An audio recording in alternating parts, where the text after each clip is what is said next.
This happened when I was about 14, so I'm talking freshman year of high school. I was that awkward kid who didn't have a ton of friends, which honestly was fine by me most of the time. What I'm about to tell you still gives me chills, and I'm 26 now. My family had just moved to this old house in suburban Ohio. The place was built in the 1940s, and you could tell. Everything creaked, the wallpaper was peeling, and there was this musty smell that never went away. But hey, it was cheap, and my dad had just started a new job. The thing about old houses is they come with weird quirks. Our basement was definitely one of them. It wasn't finished, just concrete walls, a dirt floor in some sections, and this ancient furnace that looked like it belonged in a horror movie. There were also these old wooden shelves lining one wall. Now, I'm not gonna lie, I avoided that basement like the plague. Something about it just felt off, you know? My little sister Emma felt the same way. She was only 10, but even she refused to go down there alone. The incident happened on a Saturday in October. My parents had driven to look at furniture, and they'd taken Emma with them. I stayed home to work on this huge history project that was due Monday. Everything was normal for the first couple hours. I was at the kitchen table with my laptop, actually making decent progress. The house was quiet except for the usual old house sounds. Around 3 in the afternoon, I decided to grab a soda. That's when I heard this weird thumping sound coming from below. At first, I thought maybe it was the furnace acting up. But this was different. It sounded more deliberate. Thump, thump, drag. Like someone was walking but having trouble with one of their legs. I stood perfectly still in the kitchen, listening. My first thought was that maybe a homeless person had somehow gotten into our basement. I should have called my parents right then, but I was 14 and stupid, and part of me was curious.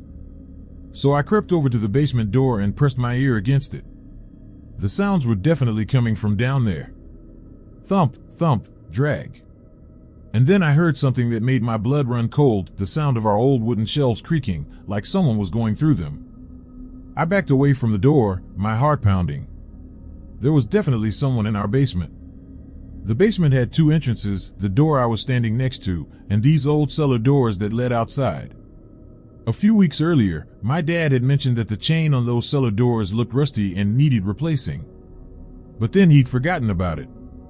What if the chain had broken? What if someone had forced their way in? I decided to call down to see if anyone answered.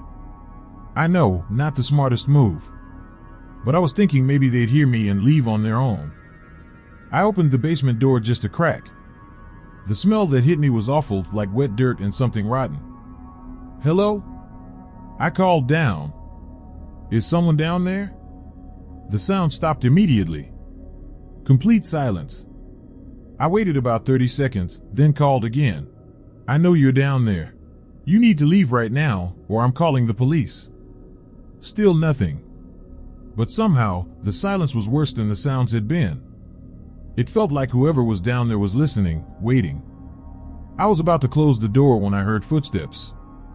But they weren't moving away, they were coming toward the stairs. Slow, deliberate footsteps, getting closer. I slammed the door shut and turned the lock. My hands were shaking so bad I could barely get my phone out. I dialed 911, but just as it started ringing, I heard something that made me drop the phone entirely. Someone was trying to open the basement door from the other side. The handle was turning back and forth, and I could hear them pushing against it. The door was shaking in its frame. I grabbed my phone off the floor and ran to the front of the house. The 911 operator answered just as I reached the living room. There's someone in my house, I said, trying to keep my voice steady. In the basement. They're trying to get upstairs. The operator told me to get out of the house immediately. I didn't need to be told twice. I grabbed my jacket and keys and ran outside, not stopping until I was at the neighbor's house across the street. The police showed up about 10 minutes later. I watched from the neighbor's window as they went around back and checked the cellar doors. One of the officers came over to talk to me about 20 minutes later. He said they'd found the cellar doors wide open, the chain had been cut clean through. They'd searched the entire basement but hadn't found anyone. However, it was clear that someone had been down there recently. Some of our stored boxes had been gone through, and there were muddy footprints everywhere. The creepiest part was what they found on those old wooden shelves. Someone had arranged a bunch of our stuff in these weird patterns, old photo albums, Christmas decorations, even some of my mom's jewelry. It was all laid out in strange designs that didn't make any sense. The officer said it looked like someone had been living down there for a while, maybe even before we moved in. They found what looked like a makeshift bed behind the furnace, just some old blankets and a pillow. There were also empty food containers and water bottles scattered around. My parents came home about an hour later, and they were not happy. My mom cried when she saw how our stuff had been messed with. Seeing those family photos spread out by some stranger was really disturbing. We stayed at a hotel that night. The police never caught whoever it was, but they found out the previous owner had been this elderly woman who'd lived alone for 30 years. She died about 6 months before we bought the place, and the house had been empty all that time. The police theory was that some transient had discovered the empty house and had been using the basement as shelter. When we moved in, they just stayed hidden and continued living down there. The thought of someone being under our house all those weeks, listening to us walk around above them, still makes my skin crawl. We moved out 2 months later. My parents said it was because my dad got a better job offer, but I think they were just as freaked out as I was. The weird thing is, sometimes I still think about whoever was down there. Were they just some homeless person looking for shelter? Or was it something more sinister? The fact that they'd been going through our personal stuff, arranging it in those strange patterns, that wasn't normal behavior. I learned a lot from that experience, mainly that trusting your gut instincts is important. I knew something felt off about that basement from day one. And when I heard those sounds, I should have left immediately instead of trying to investigate. These days, I live in a nice apartment with good security, and I always check the locks before bed.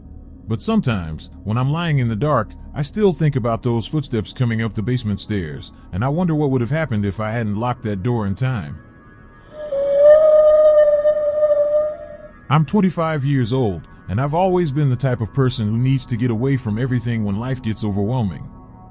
I'm talking about real solitude, not some crowded state park where you can hear kids screaming and car doors slamming. I mean deep wilderness where the only sounds are your own footsteps and maybe the wind through the trees. I live in Colorado, and there's this trail I'd heard about from a guy at work. He said it was about 3 hours north of Denver, way off the beaten path. No official trailhead, no parking lot, just a dirt road that dead ends near some old mining ruins. He told me you had to hike about 2 miles through pretty rough terrain to get to this amazing overlook where you could see for miles in every direction. This happened about 6 months ago. I'd just gotten laid off from my job at the tech company, and I was dealing with some serious anxiety about my future. I needed to clear my head, so I decided to check out this trail he'd mentioned. I left early on a Saturday morning, around 6 a.m. The drive took me through some really remote country, the kind of place where you don't see another car for miles and the radio starts cutting out because you're too far from any towers. I finally found the dirt road he described, and it was even more isolated than I'd expected. The road was barely wide enough for one car, with deep ruts from rain runoff. I had to drive really slowly to avoid scraping the bottom of my Honda on the rocks. After about 20 minutes of bumping along, I reached the end where the road just stopped. There were those old mining ruins my coworker had mentioned, just some crumbling concrete foundations and rusted metal scattered around. I parked and grabbed my backpack.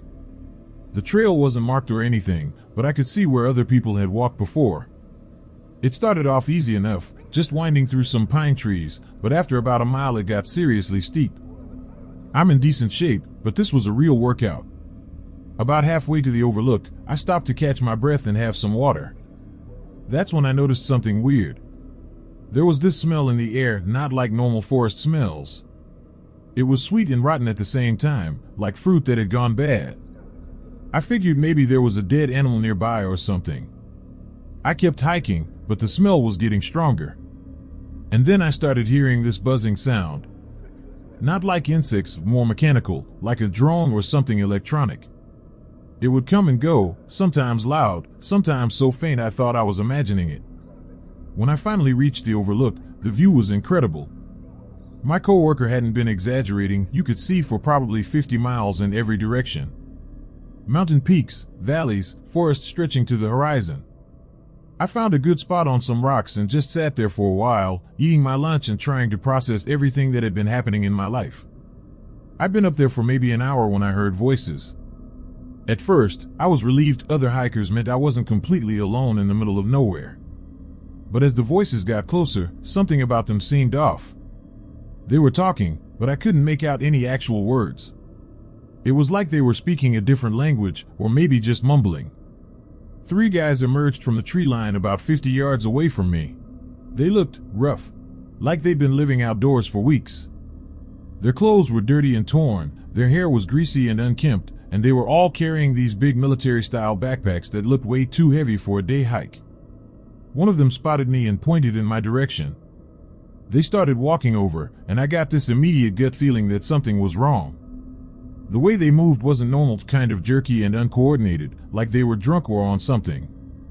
"Hey there," the tallest one called out when they got closer. His voice was slurred and he had this weird smile that didn't reach his eyes. "You come up here alone?" I stood up, trying to look casual but ready to run if I needed to. "Yeah, just enjoying the view," I said. The other 2 guys spread out a little, not quite surrounding me but definitely positioning themselves so I couldn't easily get back to the trail. That's when I noticed they all had knives on their belts, not little pocket knives, but serious hunting knives with 6-inch blades. "This is our spot," the tall one said, still with that creepy smile. "We don't like sharing." I could smell them now that they were closer, that same sweet, rotten smell I'd noticed on the trail, but mixed with body odor and something else I couldn't identify. Their eyes looked wrong too. Not just tired or stoned, but like they weren't quite focusing on anything. "No problem," I said, trying to keep my voice steady. I was just leaving anyway. I started walking toward the trail, but one of the shorter guys stepped in front of me. "Hold on there, friend. What's the rush?" That's when I saw what was in his backpack. The top was partially unzipped, and I could see what looked like pieces of clothing inside. But not like spare clothes for camping, these looked worn and dirty, like they'd been taken off someone else. My heart started pounding. Every instinct I had was screaming that these guys were dangerous. I needed to get out of there, but they were blocking my path back to the trail. "Look, I don't want any trouble," I said.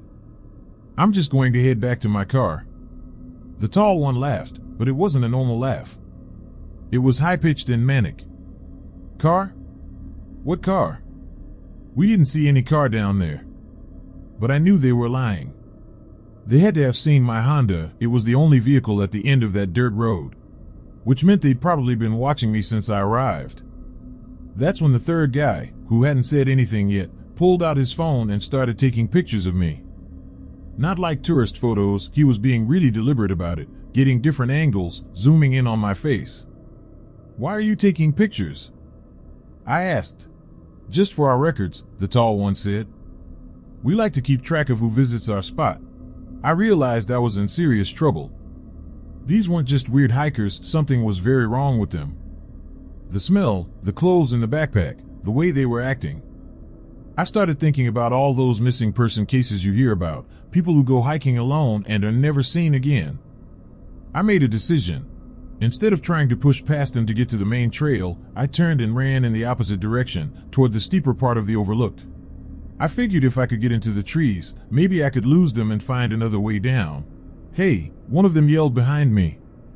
"Where are you going?" I didn't look back. I just ran as hard as I could, crashing through the undergrowth and trying not to trip on the loose rocks. I could hear them following me, but they were making a lot more noise than I was. Their heavy backpacks were slowing them down. I managed to get about a quarter mile into the woods before I had to stop. I was completely winded, and I had no idea where I was. I found a thick cluster of trees and crouched down behind them, trying to control my breathing so I could listen. I could still hear them crashing around in the forest, but they seemed to be moving away from me. One of them was yelling something, but I couldn't make out the words. After about 10 minutes, the sounds faded away completely. I waited another 20 minutes before I moved. I was completely lost, but I knew I had to get back to my car somehow. I used my phone's compass app to figure out which direction was roughly south, toward where I parked. It took me almost 3 hours to make it back to the dirt road. I had to bushwhack through some really rough terrain, and I got pretty torn up by thorns and branches. But when I finally saw my car, I almost cried with relief. The Honda was exactly where I'd left it, but something was wrong. All 4 tires had been slashed. Deep cuts that had let all the air out. I was stranded. I tried calling 911, but there was no cell service. I was stuck in the middle of nowhere with 3 dangerous guys somewhere in the woods around me. I seriously considered just starting to walk back toward the main highway, but it was at least 15 miles, and it would be dark soon. That's when I remembered the emergency kit I kept in my trunk. I had one of those portable tire repair kits with the inflator. It wasn't designed for slashes that deep, but I figured it was worth a try. I worked as fast as I could, pumping the tire sealant into each tire and then using the electric inflator. It was loud, and I was terrified the sound would attract those guys back to the car. But after about 40 minutes, I had enough air in the tires to drive. I didn't waste any time. I threw my stuff in the car and got out of there as fast as I could on those barely inflated tires. I drove straight to the nearest town and called the police from a gas station. The cops took my report seriously, especially when I described the backpack with the clothes in it. They said they'd check out the area, but I never heard back about whether they found anything. I still think about those guys sometimes. Who were they? What were they doing up there? And what would have happened to me if I hadn't run when I did? I try not to dwell on it, but every time I see a missing person story on the news, I wonder if those 3 had something to do with it. I still go hiking, but never alone anymore. And I always tell someone exactly where I'm going and when I'll be back. That day taught me that the wilderness isn't just dangerous because of bears or getting lost. Sometimes the most dangerous thing out there is other people.